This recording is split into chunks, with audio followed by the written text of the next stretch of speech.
Hey guys, this video here will be showing you how to solve the SATAFIRM S11 problem.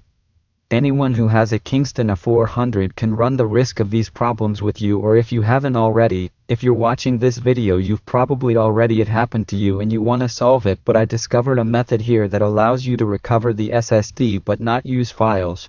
Remembering that the files have practically been lost, I think the chances of recovering the files are very small, although it is possible. But I don't think it's possible in a simple way at home, right, without the necessary equipment. This one is my SSD. It had this problem and it stopped for a long time because I had no solution on how to solve this problem, and I couldn't find anything on the internet until these days I went to a discussion on Facebook in a hardware group and I saw someone who managed to solve this problem with the method I'm going to teach you now, and I did it and it worked. And this here is the model of my Kingston, my SSD. You can see here that I move with the mouse here the SBF cable, and done this one you will look at this one. This number here guys, you will look at your SSD, which one is it. In the case of this one is the company of SSD. You will need to know what yours is so you can do this procedure. I will leave the link in the description. It will be this link here that you will download. This first one here downloads quickly, but this second one here, remembering that the server is very slow so it can take a long time. It doesn't matter if your internet is fast or not. It will take a long time, up to an hour, and it's a 58 mega file. If I'm not mistaken, it's 58 mega. The key is 108, but that's okay, and that alone takes a long time. Here it's quick. This here takes longer. So what happens? You're going to extract your file. You're going to download it. I advise you to create a folder like I did here at 400. Create a folder called from the SSD. Move the two files here and extract. Hence the part of both. You will get the name of the company of your SSD and look here for what you just downloaded. Here. So I thought, man, how am I going to solve it now if I don't have my firmware, right? So I advise you to test one by one to see if any of them work, maybe one of a different size. I don't know how well it works, but I used one here, which in this case was the SBF K-Bone C3. Where's the F-Bone CAC? FB. Boy, what a name. SBF K-Bone C3, where is she here? Here, what are you going to do?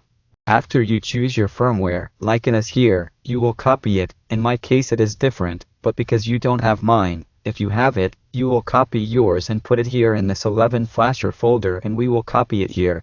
That's what it is. You'll have to rename the ISO name to FW. Here it will appear that it already has it because I've already done the procedure, but I'll delete it here and show you how it works. You will rename the name of the ISO, the firmware, right, to FW. After that, you will click here on 11 flasher micron, double click here, and it has already created this file. Here you will double click for it to run the directory, and when you open this here, you see that it is appearing here, Kingston SA400 and such, 120 gigabytes. You can see that his company is now different. It is the one I chose because it is here before the firm's SATA S11 appeared. I forgot the right name, and when the firm's SATA S11 appears here, just click here on upgrade firmware and that's it. It will give the percentage there. Go to this blank bar below. It will show a percentage for you, then just wait and wait. When this is finished, you don't need to restart the computer, you don't need to do anything. You will come here in manager. You can even see that it is blank. Even though I resurrected it here and it is blank, I still haven't put anything inside it. I am even going to do a test here for you. Here you can see how they work.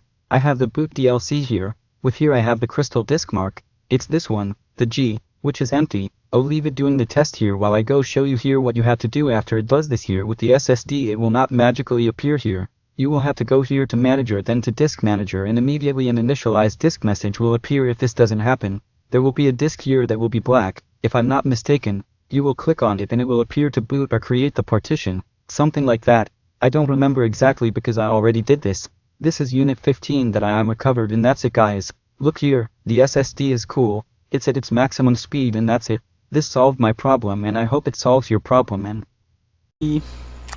see you later. I'll leave the link in the description there. Subscribe and share for anyone who has the same problem. Thanks.